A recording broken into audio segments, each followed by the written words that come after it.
What is up, everybody? Welcome back to the GSL. I was gone the previous week. I missed you guys. I didn't get to catch the show while I was over in Los Angeles. Special thanks to Gemini for subbing in for me. He did a great job. That was a lot of fun. You guys sounded excellent. And an exciting group we've got today. No Zergs. We're going to start this off with 2 TVPs. Yeah, a lot of TVP. I think if you guys tuned in last week, you saw exactly how long the other matchups can go. But TVP, generally a quick one. I don't think we're going to have a 6-hour day like we did. Man, I picked the right day to be gone, apparently, with all the tech delays we had. Yeah, it was kind of crazy, actually. We got to like the final match, and I turned around, I looked at the audience, and there was like nobody left. Out. Everybody was going home, trying to catch the last train. Yeah, it was crazy. Every once in a while we have that. I feel like out of all the places I've casted at, this studio, this production team has by far the least number of delays, but every once in a while something goes wrong, right? Yeah, so group here, GuMiho, NightMare, ByuN, and Creator. GuMiho and ByuN, the favorites to get out of this one, and not just because they play Terran, but also because they're really good gamers. GuMiho, he's riding a ton of top 4s, came really close to winning another GSL last year as well. And ByuN, he's been kind of feasting in TVP. So I think NightMare and Creator, the 2 Protosses in this group, really have their work cut out for them if they want to advance. And, of course, bringing up Creator, this is a guy, my heart goes out to him. He's been with us since the very, very early days of GSL. He's worked so hard but has not yet won a tournament. He did get to the finals. Was that 2 years ago, I guess? He was in the finals? Yeah, about 2 or 3 years ago, yeah. You know, we'll see how he performs here today, but it's going to be tough. You know, GSL has been getting a little bit smaller. It's trimmed down quite a bit. There's not as many GSLs as there were in years past, which means there's not as many opportunities for these players to try to make it all the way. If you guys want to come down, if you're in Korea or you're traveling to Korea, you want to catch it live, on-site viewing guide is below. Tickets go on sale 5:30 p.m. on Friday. And for the round of 16, the round of 8, they usually do not sell out. You can generally get a ticket. It's pretty light. I would still buy it in advance if you could. Yeah. Those links, everything there should work in English. If you end up on a web page where it's not, right-click and just do translate to English if you're on Chrome. If that happens. Every once in a while someone comes to me and says, I can't get this site, it's not in English, and everybody else tells me it's in English. So if that happens, try that instead. Obviously, we are viewer-supported now. Your support is appreciated, guys. This is kind of the general direction things are going in now, community outreach. So we appreciate it. Do come to our finals. Is the finals listed there? I don't have the venue on there, right? I think so, no. Okay. But I'm quite sure it's going to be here in the same studio at Samsung Station. I would be surprised. Well, if we every once in a while we mix it up. Sometimes they move this stuff around in the studios. So we'll see. Oh, hey, look at this. This is earlier than we usually get to see the round of 8 groups. Usually there's a little bit of a mystery heading into the round of 8, but we can already see Maru and Classic going to be there in Group A. They'll be joined from the first place player in Group C, the second place player in Group D, and in Group B about the same, Stats and Shin. And I kind of like that already. It's pretty much perfect balance. 2 Protoss, 1 Terran, 1 Zerg. I like that even though we had Group C happen, we don't know who's in those spots, apparently. Yeah. No, Group C's today. What am I saying? I'm so crazy. I'm so out of it. You're thrown off I'm still jet-lagged from my trip, to be honest with you. I'm the same way. It's going to be low battery tasteless for this show. Anytime I miss, like, a day of an event, I come back and I'm like, wait, let me get my bearings again. But, guys, we're on every Thursday, by the way. I know originally GSL was a 2-day-a-week show. I'm so glad we moved it to this format. It felt a little bit too rushed. It felt like we were kind of hurled into the end part of the tournament too quickly. But yeah. 저도 그거 해보고 싶거든요. 저랑 혹시 같은 조 되고 싶으신 분? 고병규 선수랑 같은 팀 되고 싶으신 분 계신가요? 김도호 선수? 저번 시즌에 4강에서 졌기 때문에 좀 복수를 하고 싶은 마음이 커가지고 저는 테란이랑 하고 싶어가지고 하고 싶은 사람이 2명인데 근데 우기가 정말로 하고 싶으면 뭐 저도 좋죠. 김도호 선수의 복수. 아 그거는 나중에 괜찮습니다. 사양할게요 제가. 뭐 다음에 8강 가서 복수하도록 하겠습니다. 뽑아주셔서 감사하고 뽑아주신 거랑 별개로 저한테 좋은 조로 만들겠습니다. 저는. 혹시 테란 분 중에 보시고 싶으신 분 있으신지? 재선 형만. 변님은 왜 손 안 드셨죠? 먹고 싶게. 저는 제가 막 손들어서 가는 것보다 그냥 제 위치를 한번 보고 싶어요. 그게 좀 궁금해가지고. 진짜. 아니면 혹시 다른 종족에서 오시고 싶으신 분 있나요? 나 뽑아줘. 난리다 난리. 경재 형 저희 매우 얕보이고 있는데요? 오고 싶어하는 사람 많지. 소신 있게 테란 뽑아야 누가. 같이 올라가자. 손 안 들었던 견님 듣겠습니다. 아 위치 바로 나와버렸죠? 네. 가고 싶었던 보긴 했어요. 위치가 여기까지 떨어졌구나. 그런 거죠. 아 그리고 저번 때 고병재 이기고 또 그렇게 세레머니 하신 건가요? 그건 진짜 이 자리 빌어서 병재형한테 진짜 죄송하다는 말씀. 거짓말하지 마 진짜. 하나도 안 미안하면서.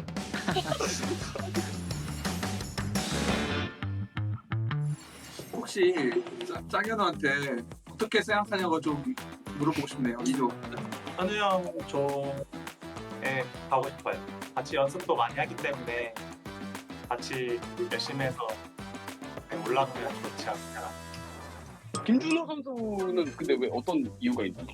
근데 안 가리긴 하는데 준호 형은 좀 가리고 싶네요. 장현우가 저희 조를 원하지 않았으면 안 뽑았을 것 같아요. 준호 형을 뽑았을 것 같은데 저는 예정된 결과라고 생각하고요. 준호가 D조 가는 거는 어쩔 수 없지 않나. 현우, 준호 뽑으면 패자조에서 시작하겠다는 건데 좋은 선택이 아니에요. 전화 들으니까 준호 형 뽑고 싶은데요? 너가 손해지 뭐. 나 상관없어. 저는 준호 형 안 뽑고 짝클리 뽑겠습니다. 장현우 뽑겠습니다. 일단 뽑아줘서 고맙고 어차피 뽑았을 거였지만 그래도 고맙고 8강이 목표인데 꼭 8강 가보고 싶어요.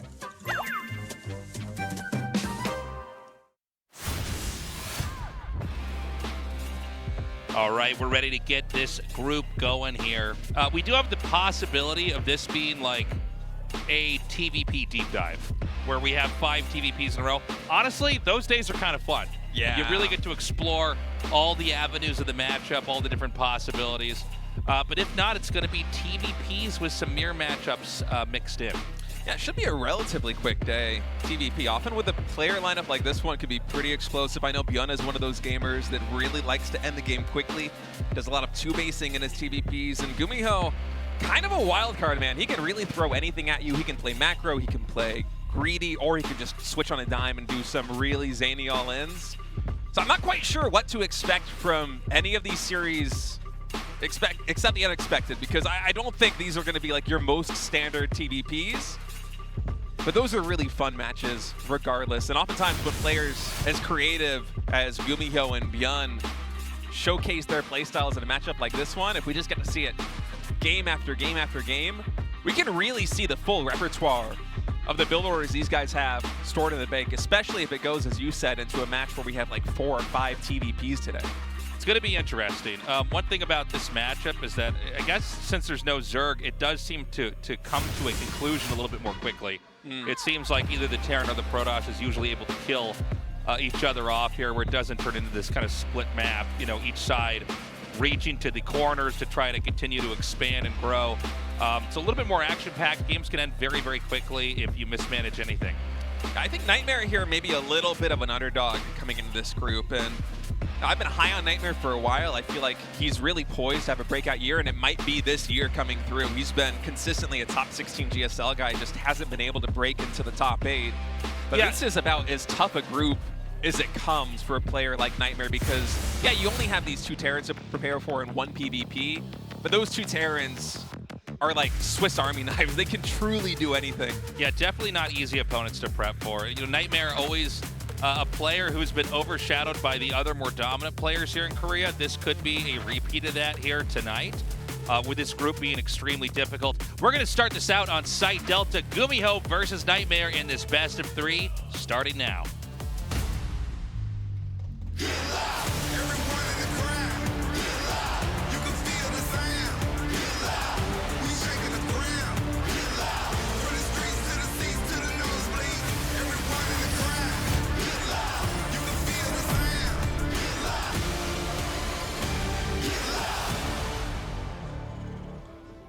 All right, the top left spawning is the blue Terran. We have GuMiho That's right. We don't do the intros. Yeah. The bottom is- right, the red Protoss Nightmare. It's so hard to get the timing on know. these things right, because even the observing is not. I'm so used to waiting. I was just going to sit here and be like, production messed up. All right, well. Yeah. That's so funny. So we've got a probe immediately coming across the map here. GuMiho is a player that nobody really plays like GuMiho in Korea, outside Korea, which makes him probably the most annoying Terran to prep against. I guess, you know, the other most annoying would be Maru just because he's so good. Nobody can play at his ability out here. But, yeah, the thing with GuMiho is, you know, you have to get someone who can emulate his play style. And he not only has, like, a very different approach, he's got a big, wide range of different approaches to the game.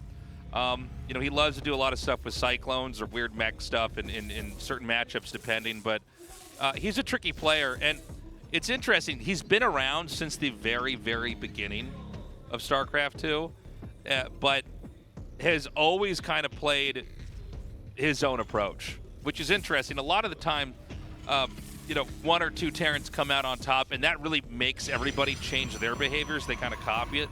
But with GuMiho, not the case at all.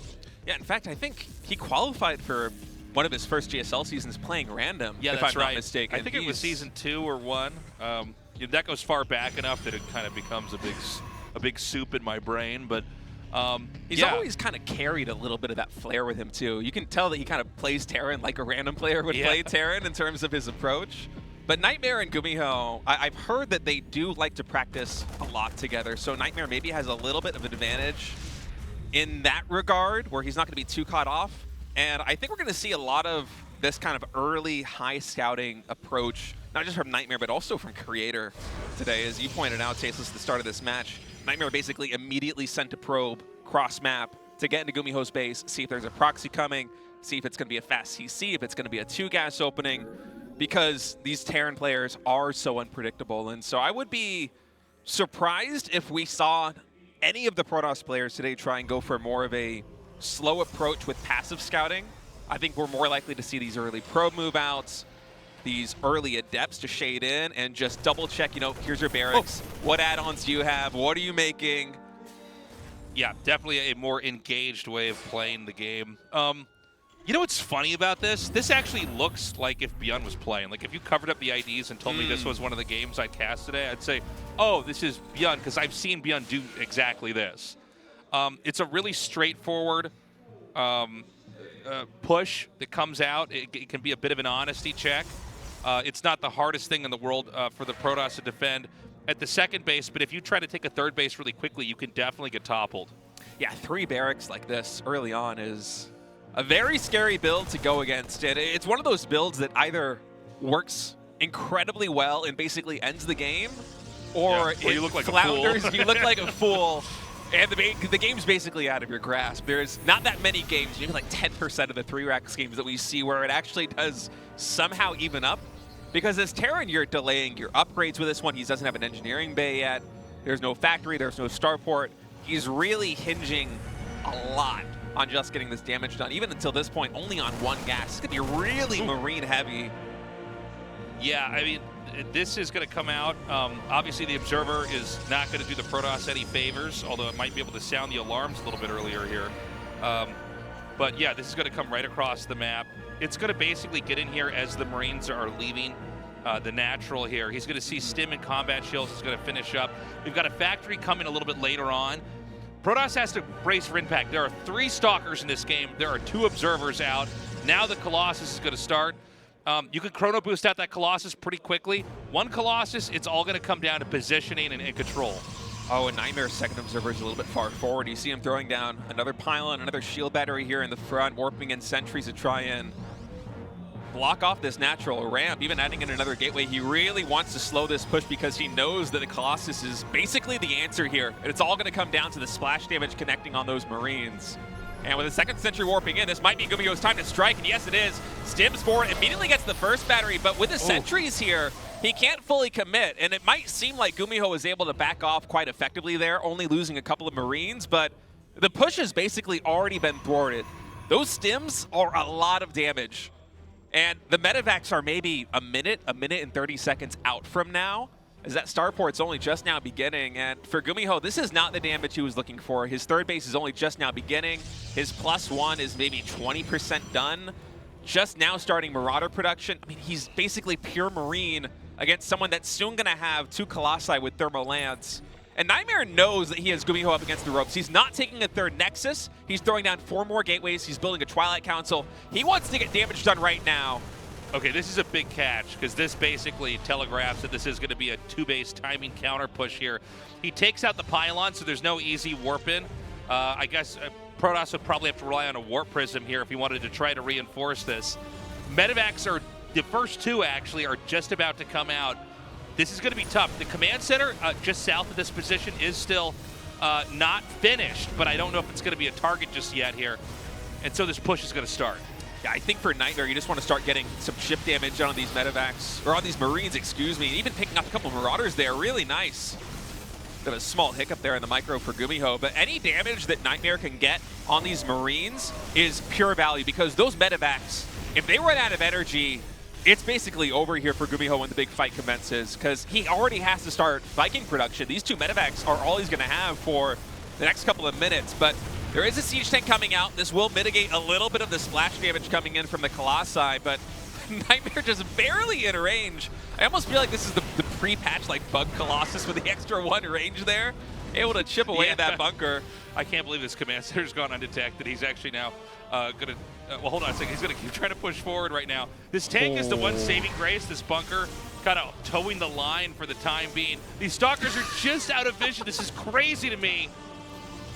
The third Nexus is going to finish up here. It seems like NightMare's hell-bent on trying to end this game. This could end up backfiring.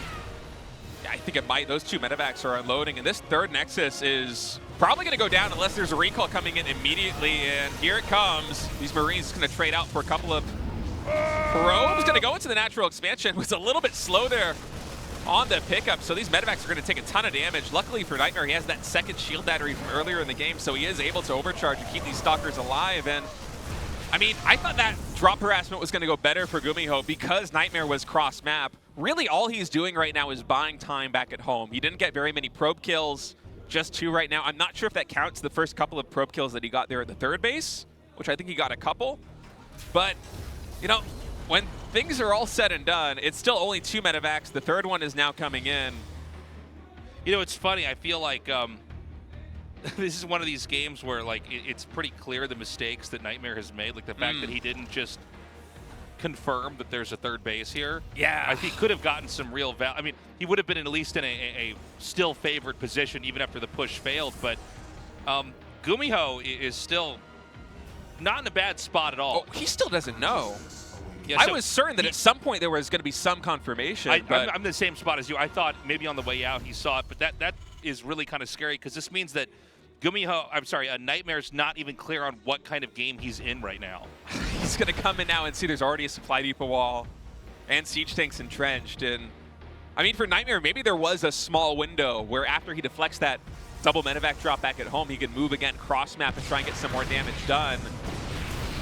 But GuMiho, that Medivac drop, yeah, it didn't get much damage, but the time actually did work. That time invested now into siege tank production and continuing his upgrades and getting more starport units out.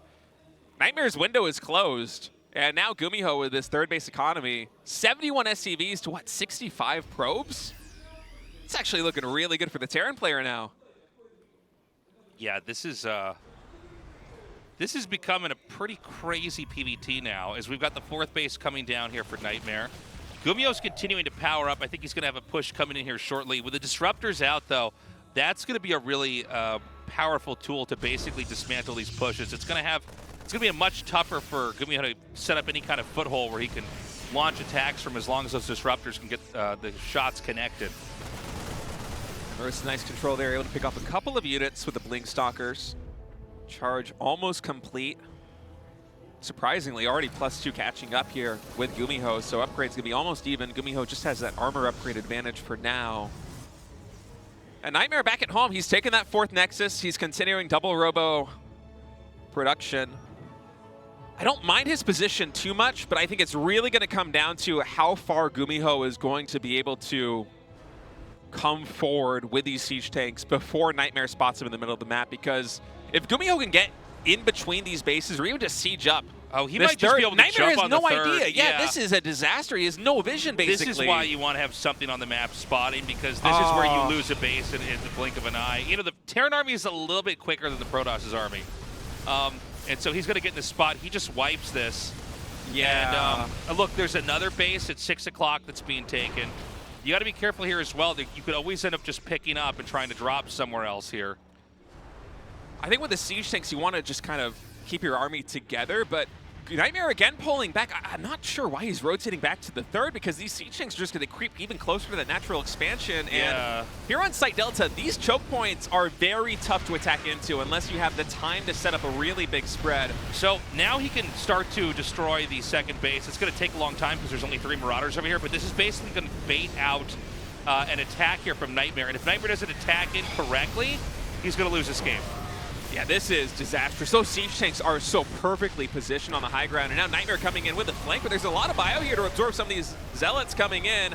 Oh, the Stalkers getting focus fire down. The Disruptors, even some of them going down there to the siege tanks. Now they will get cleaned up, but this trade is not cost efficient enough for NightMare. I would be surprised if he didn't just tap out right now, because GuMiho has basically broken him with a sledgehammer push onto the third and then into the natural expansion. NightMare is going to survive, but I mean, look at the supplies right now, 153 to 83. Yeah, the Gumi God strikes again here. Such a great attack, and the complexity of the Protoss army has been greatly reduced here. The drop is going to continue now into the main. Terran can pretty easily just take a fourth, and it looks like even a fifth. There's a second command center being built here. I think it's somewhere in the main. But yeah, I mean, how could you stop a follow-up push at this point in time?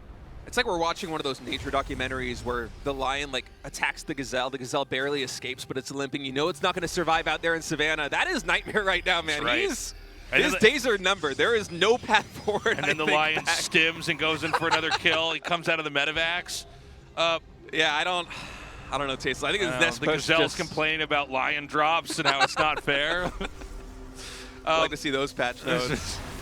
No, this is rough. Nice dodge there on the disruptor shot. I think the only thing that could save this game would be maybe 2 or 3 really good disruptor shots. He's going to go for a dive. This could actually be an overextension here. There is a disruptor just south of the screenshot. It's already shot, though. There's just no DPS left in this army. Oh, no. He just walks the disruptor right into that. All right. I mean, you need like 10 more shots like that to maybe get something close to an even game. Yeah, I feel for NightMare too, because going back to the early game, I really liked the response that he went for there against GuMiho. Because GuMiho did commit to basically a pure Marine composition. His starport units were so delayed. NightMare pulling the trigger, going for a Colossus push with natural expansion. On paper, it makes a lot of sense. It seemed like there was going to be potential for him to do a lot of damage or have a killing blow, potentially, but GuMiho just able to buy just enough time, and then NightMare missing that third base. He's going to continue to fight on. Yeah, I got to respect it. I mean, you know, you might as well give it your all here. I suppose GuMiho right now sitting with not very much supply in terms of starport. I mean, maybe we called this one a little bit too early, but it really does feel like NightMare is up against the ropes. He does now have this 4th command center up in the bottom left. He's trying to stabilize here on the robo units, and maybe there is a path forward, but I'm just looking at this game, and I mean, the upgrades 3-2 right now in favor of GuMiho. He already has Ghost production up. It's really just the starport units that are lacking, but now with double starport production in queue, he's getting Liberator range. That's going to be in the cards very soon. I'm not sure NightMare has the economy to both support robo production and get the stalkers on the field that he needs to actually deal with this, because 10, if that starport unit count gets high enough, is not going to be enough to deal with it. But I mean, he is fighting back. I'm honestly surprised. Well, let's watch this next attack, because there's 2 locations he can hit, and he's going to bring these Liberators out here to try to draw the Protoss into a worse position. And so this is going to be where we're going to see him pulling on 2 different ends and trying to find the weak point. It's tricky here for Protoss. I mean, a lot of their abilities have to be very actively managed. He's also making sure that no Nexus is going to be at that 3 o'clock spot. Yeah, NightMare right now is basically on a 3-base economy with the main and the natural basically completely mined out. You get to see that right there at the bottom of the screen. The gas income double here for GuMiho. This is so funny. We're going to watch this Phoenix lose this fight. It's like, oh, wait a minute. I guess, you know these two units we never see interact? Well, now you know which one wins, everybody. This is one of those spots, I think, though, that with Stalkers, you cannot actually thwart. Yeah. You cannot thwart the Liberators. You need a Void Ray to actually clean that up. So very good foresight there from NightMare, excuse me, to get that starport up and running. And we've got nukes coming in here, too. Yeah, GuMiho's going to attack in again. This Bioforce on the ground, actually not that big. Although, now I'm looking at the reinforcements, and yeah, that is a pretty sizable army. We'll see if NightMare can get the miracle connections he needs with the Disruptors. That first one able to catch, I think, a Marauder and a Marine, so not that great just yet. Okay, he sees a weak point here. He's going to dive in on top of these Colossi. It looks like they narrowly escaped. Oh, he goes onto the natural one! Oh. What a Hail Mary! Well, it did not work. He did not get those disruptor shots off. He still might. Well, actually, I don't know that he can actually win this fight at all. No. Here comes the Void Ray. We're getting every single one of the Protoss units in this game state. Yeah. GG. There it is. Game one. GuMiho takes that win. It's actually a pretty good PVT that we saw back there. I'm surprised that NightMare was able to survive as long as he did. I know GuMiho got a little bit trigger happy there, pushing into the natural expansion, eating some really meaty disruptor shots to try to just end the game. Because NightMare was dead in the water after that push, man. He lost the third base. He was out of position. He took a ton of damage in the natural. Every single probe died while GuMiho was double expanding and adding in ghosts. But showing some really good tenacity, able to stick with it for what, another 5 minutes? I mean, I would have tapped out right then and there. But it's hard. It's like you watch the Protoss get into a more and more difficult game. Where and I even kind of like the recall everything on top of that. Hope you get the good disruptor shots. It did not pay off. And we're going to be going to Oceanborn here. And NightMare's map of choice coming in. Now, actually, I think we're going to start this game. I want to talk a little bit more about Game 1, but we'll get into that as we get to the start here of Game 2. We'll recap a little bit more of that because there was a lot of interesting stuff that happened early on. Guys, GuMiho versus NightMare Game 2 starting now.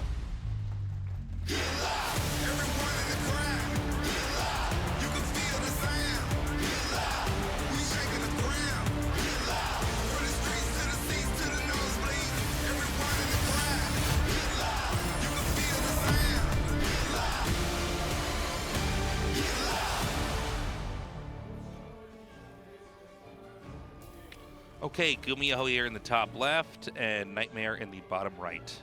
You timed that perfectly. It's impressive. I almost just waited again. Like, oh, production mixed up again. Someone's going to be in trouble after the show.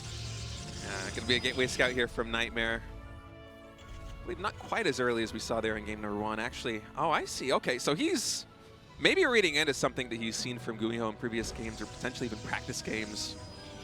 Really curious about the proxy spots. I mean, that is some very paranoid scouting coming from NightMare. But again, going back to that game number 1, I did really like the response that he made to that 3 barracks opening. Yeah, so I thought NightMare was going to win. I think a couple things went wrong there. First of all, the place where he made the proxy gateway was actually, because here's the thing, when the Marines get stopped there, they have to get back home.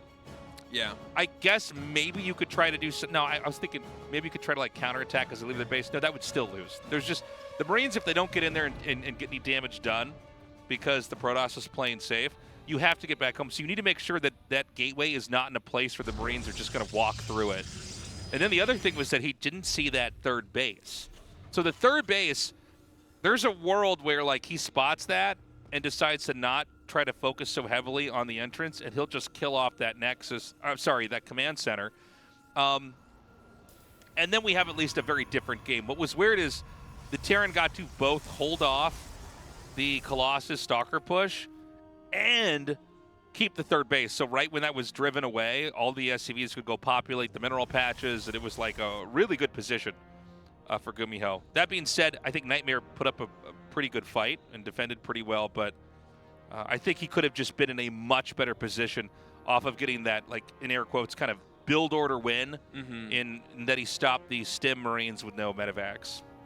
Yeah, GuMiho was really looking up against the ropes after that early game, but Site Delta is one of those maps where siege tanks are, you know, maybe the best that they can be in this matchup. There's so many choke points, like attacking up that natural ramp there. Say we have that same game play out here on Oceanborn, where there's so much more room to play with in natural expansion, attacking in with Colossi. Maybe NightMare, if we play that same game here, can actually go in with a killing blow, and you know he's not going to miss the third base in that situation, right? But it's just a tough position there for NightMare. A lot of things not going his way in terms of vision. In addition to missing the third command center there at the linear third, he also missed the double medevac drop coming into the natural the third base, which forced a recall. And although the drop, you know, lost a lot of Marines, didn't get a lot of damage done, the medevacs took a beating. It bought GuMiho the time he needed to really entrench himself with constant siege tank production, both in the natural and in the third base, until he really had a composition that can go toe-to-toe with NightMare. And now that I think about it, a lot of the misplays from NightMare's perspective of that match really did come down to map vision.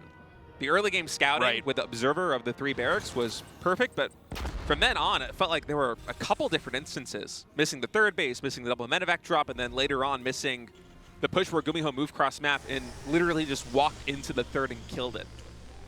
Yeah, it seems like that build that GuMiho did earlier, it's like the Terran, the Protoss doesn't know if it's going to be like this Widow Mine drop or what, and then that push can come out and hit him at the right moment. But he held it perfectly. But look, in this game, this looks a lot more like a GuMiho build, by the way. Yeah. Cyclone out on the map, quick third base, Raven coming up here. You know, GuMiho has had a lot of games where he's done some great 2-base pressure, especially with Cyclones and stuff like that. But this is going to be, you know, a pretty quick third base. Now, I think there's counterplay here for NightMare. Yeah, there's no third Nexus. He's going to have a bunch of Stalkers with Blink coming up here. You know, this is an army where, like, if you can get in, get the damage, and maybe blink away, it's going to be tough to have that third base set up. Yeah, 5 Stalkers already coming out on the map.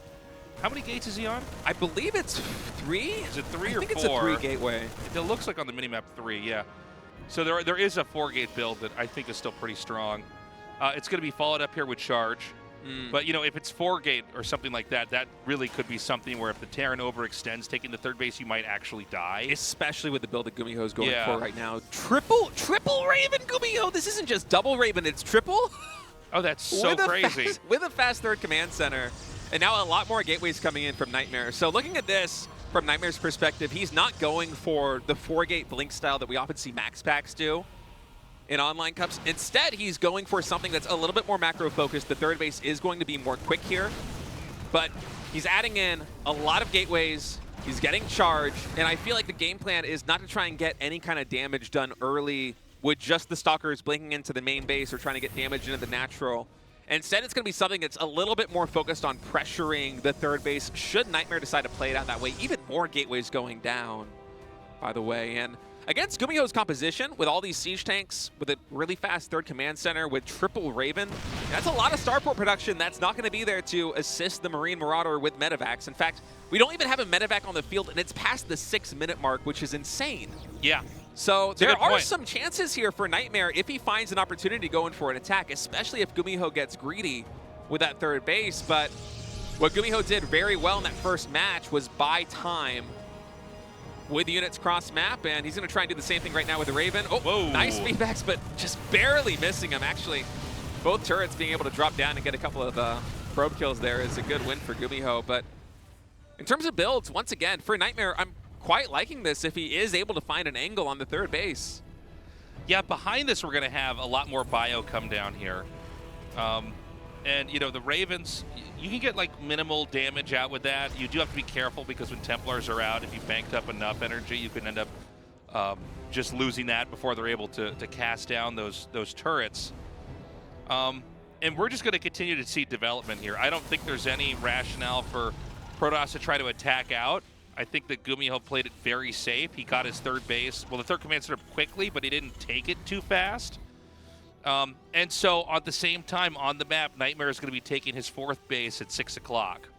I feel like if NightMare had perfect information, if he could see the map the way that we see it, he would not be taking that 4th base. He would be going for an attack because there are still no medevacs out on the field, Tasteless. I mean, if these bios, if they stim, that's basically permanent damage at this point.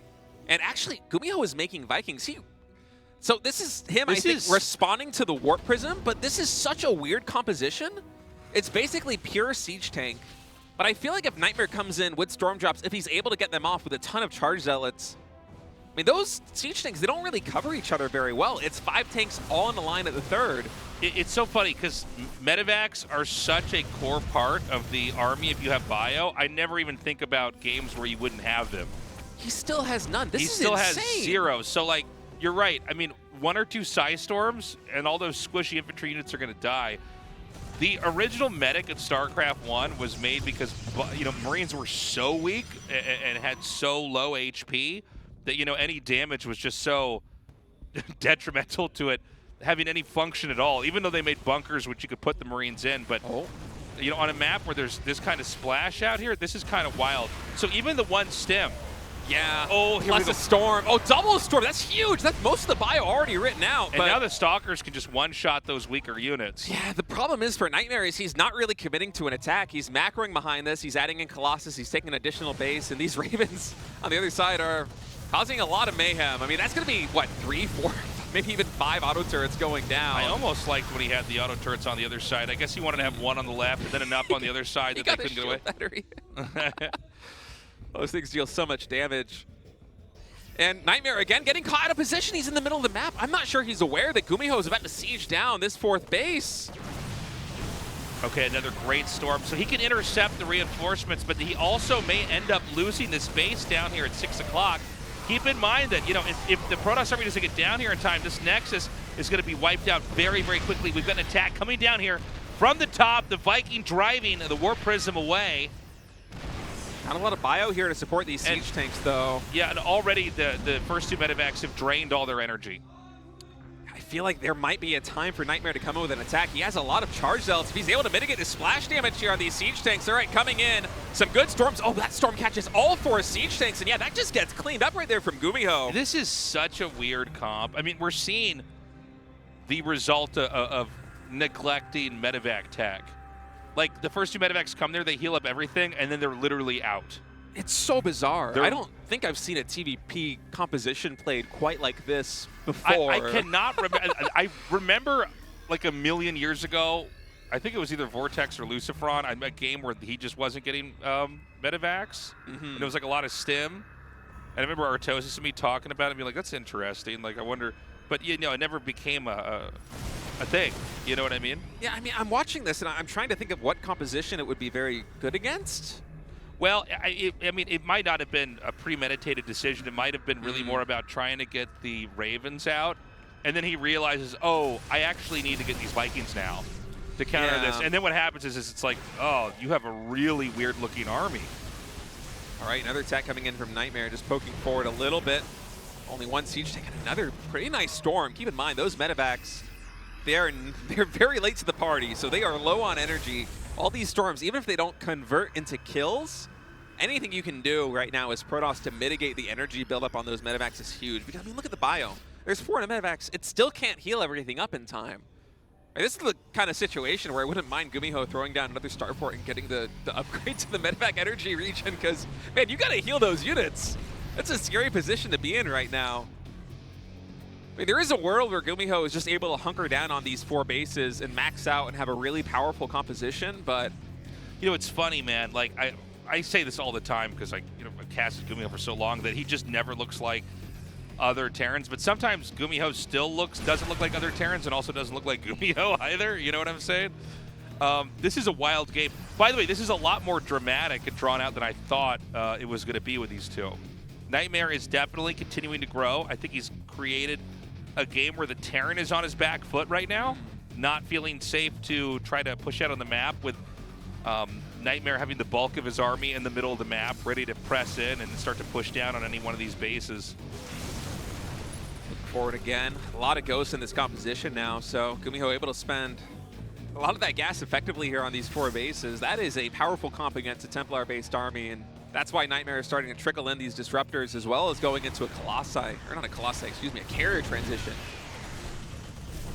And I kind of like for NightMare that he is getting his tech tree completely filled out, but at the same time, going into the late game, Maru is probably the worst Terran to go into the late game against in the world, but GuMiho is also right up there. This guy is probably more comfortable than anyone with these really weird compositions. I mean, we have nukes again coming in here in game number 2. We didn't really get to see them utilized in game 1, but...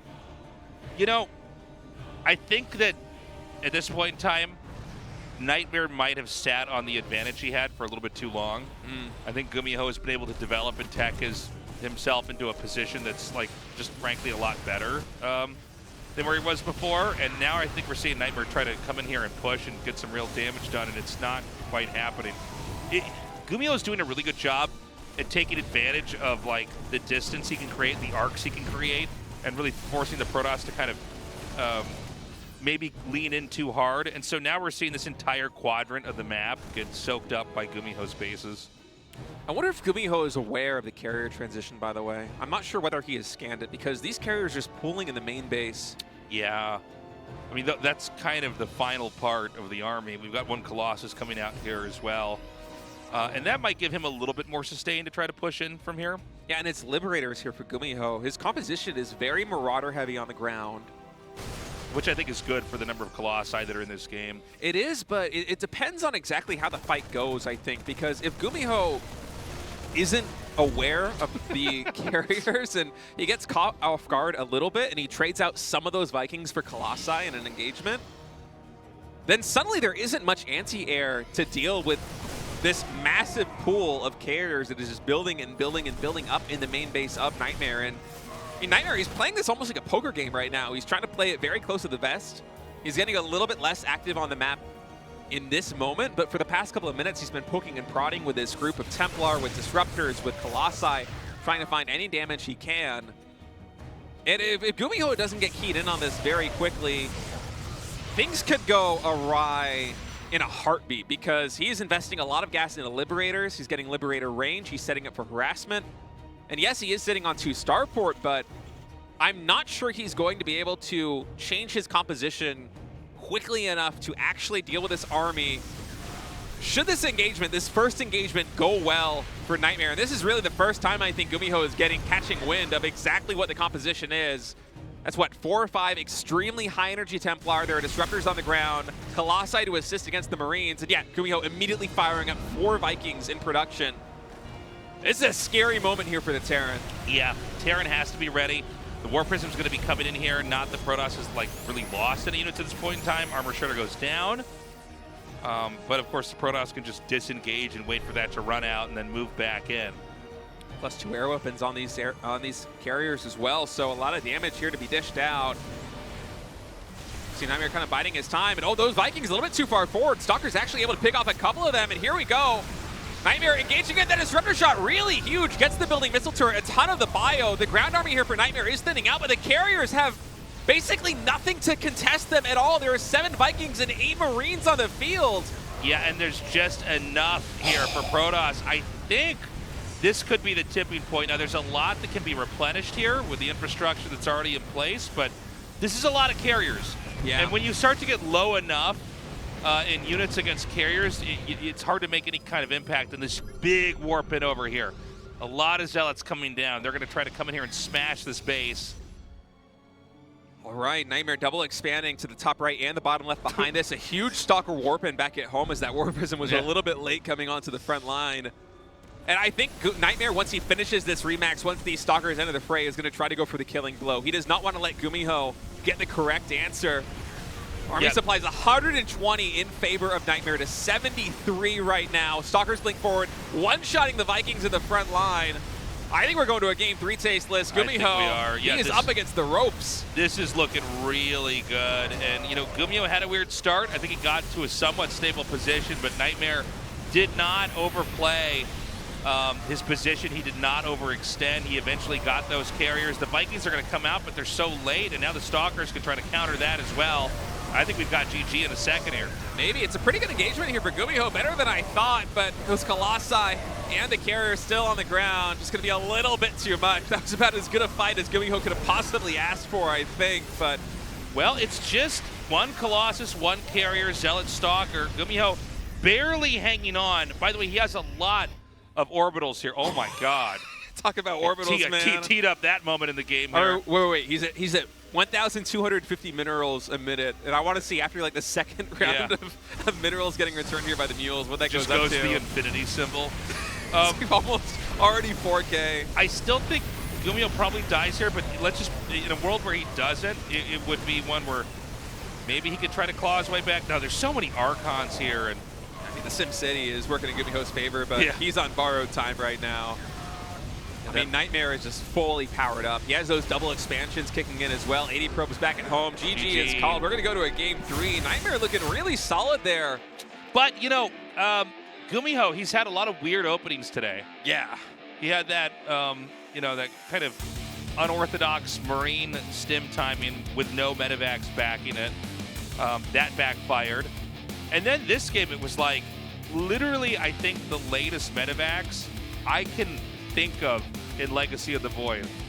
It was maybe like 7 minutes, 7:30, something like that. It was 3 Ravens into, I think 2 Vikings. It was a 2 or 4. It might have been even 4. It was a handful of Vikings, and then Yeah. he went to the medevacs. Yeah, that was absurd. That's crazy. And 2 very wonky builds, even by GuMiho standards. I mean, I guess 3 racks is about, it's pretty standard. It's something you mix in a while. We see it, you know, we see it from time to time. I thought if we were going to see it today, it'd be from ByuN, but yeah. Yeah, we're going to go to map 3. This is turning out to be a really great series. Some pretty long PVTs here as well. Great to see NightMare really understands how to take a long PVT where if he overextended, he would have lost, and instead teched into those carriers, cemented that win, and took it. Guys, game 3 is loading up. Let's see who takes the first best of 3 here in Group C.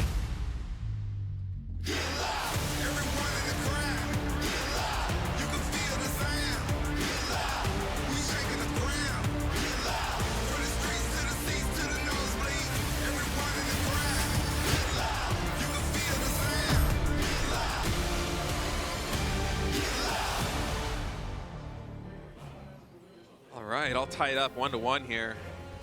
GuMiho spawning in the top right, NightMare down at the bottom left, going for an instant scout. So he does not want to get caught off guard in this match. Looking at this so far, it looks like GuMiho not going for a proxy barracks, so not too much information NightMare's going to be able to glean here, but I mean, against a player like GuMiho, especially after the builds he busted out in Game 1 and Game 2, I think it's a really smart move to, once again here on Solaris, come out with this instant probe scout and just confirm that there's nothing too crazy up GuMiho's sleeves just yet. But to go back to Game 2 for a second, that was such a weird composition that GuMiho played. I really am struggling to think about what that would be good against, except maybe a 2-base Colossus push. I think that's really the only build that you would find a lot of value, going triple Raven into 5 siege tanks with basically no medevacs. Yeah. Because NightMare had 2 different ways he could play it there. You could go for the faster 3rd base and the faster 4th base and macro the way that NightMare did in Game 2, and that came into a win. But also with the medevacs being so delayed, had NightMare not gone for that 4th base, but instead stayed very low gas, throw down even more gateways, and just basically go full gateway man, throw down a ton of charge zealots, a ton of blink stalkers, and charge into that 3rd, I'm pretty sure GuMiho would have been dead. I think it would be a really tough hole, especially with the siege tank positioning. 5 tanks all in a line there at the 3rd with maybe 1 bunker. I don't think GuMiho holds that push, so I'm just looking at the game from that perspective, and I'm thinking about all the different ways it feels like GuMiho can die. And he kind of got lucky in that NightMare did the more passive approach, and GuMiho was able to push out on his own terms, and it still got cleaned up almost for free by a ton of charge zealots. And it has me kind of scratching my head, wondering exactly what the game plan is going to be here for GuMiho coming into game number 3, because Game 1, as you said, that 3 barracks opening, it is something that we see mixed in from time to time, but it's more in the lines of the kind of build that ByuN would do. It's not really GuMiho's style when I think of GuMiho as a player. And then Game 2, just almost completely off the rails, a super off-meta build. Very chaotic. You know, here's what I'm thinking is happening.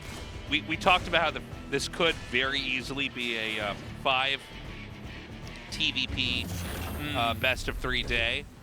That probably requires so much thought into what builds you do versus who on what maps, and which builds are more likely, maybe your weaker builds, because the truth is you probably can't play the same way every game if you have to play the same matchup, you know, as many times as these guys might have to today.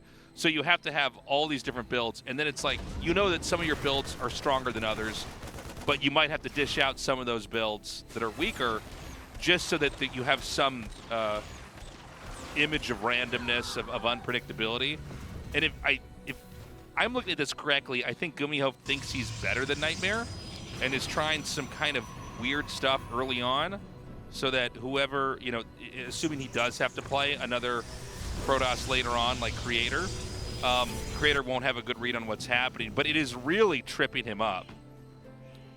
I suppose if you are going to go for one of those zany builds, Game 2 being up 1-0 in a best-of-3 against a player that you're favored against probably is the time to dish it out. So this build is more in the realm of normal. Yeah. I mean, we've got Stim coming, we've got the siege tanks, we even have the trademarked GuMiho Cyclone roaming the map. And over on the Protoss side of the map, this is a build we just see all the time, which is the Robo into Stalker Blink. We want to count how many gateways are actually here. That's a gateway above the other gateway, right? So this is the 3-gate build. I don't see a 4th. No, it's basically the same build we saw from him on Oceanborn in the previous map. Right. And so, you know, Terran has the option to push here. You got to be careful with Stalkers with Blink. You know, there's so much more mobility on your side here. Even losing that Reaper is a pretty big deal. There is going to be a medevac coming out here. Yeah, and no reactor. Sorry, go ahead. No, just it is funny now that we're like pointing out the medevac. Yeah, he is making the unit that every other Terran makes. Yeah, he's actually doing it this time. But GuMiho is really teeing up this one for a big siege tank push. And man, we were talking about game 1, how unlucky it was that NightMare just barely missed the scouting at several different key moments. Well, this is another one. He's going to catch the infrastructure. He should be able to identify, based on the factory, that this is going to be a siege tank push, but he missed the timing of the move out. He missed the SCVs getting pulled as well, and GuMiho is just going to walk up to the natural expansion. NightMare thinks this position is probably safe. And normally if you play Blink Stalker like this, even with 5 Stalkers, you want to try and slowly chip away at the Terran as they're moving across the map. This is basically the worst case scenario where the siege tank is knocking on your front door. Oh, dude, the Robo, if he could unpower this. Oh, he shuts it off. Yeah. The Immortal is locked out. He didn't pull the boys. He pulled only the biggest boys. Only his 6 best SCVs here. He's going to take out this pylon as well. Is there a pylon above this? Yeah, there is, but that one's probably going to go down too. Marine's focusing it down. That's 3 more gateways. That's half of NightMare's production right now. Immediately eliminated. Oh, he comes in right before a charge. These Zealots even taking bonus damage coming in. And GuMiho just basically decapitated Dude, how is that NightMare. tank not dead? The SCVs, it's the boys. I can't believe it. I was so sure that at least that one tank would go down. It would be some kind of a moral victory. Wow. Nicely done. Great game. Now, see, that looked more like just GuMiho being solid and good. I think he had to get a little bit crazy with some of his builds, and it backfired. It almost cost him the set. But in the end, he just did a very straightforward build. He won. I mean, this is like, you know, a ladder game victory push. Terran wipes out the 3 basing Protoss before they can get the right tech. The one moment we almost didn't really talk about it is when he sniped that observer, and then the second observer was on a trajectory where it didn't get to see the attack coming. Guys, we're going to go to a break. ByuN versus Creator coming up next. We'll be right back.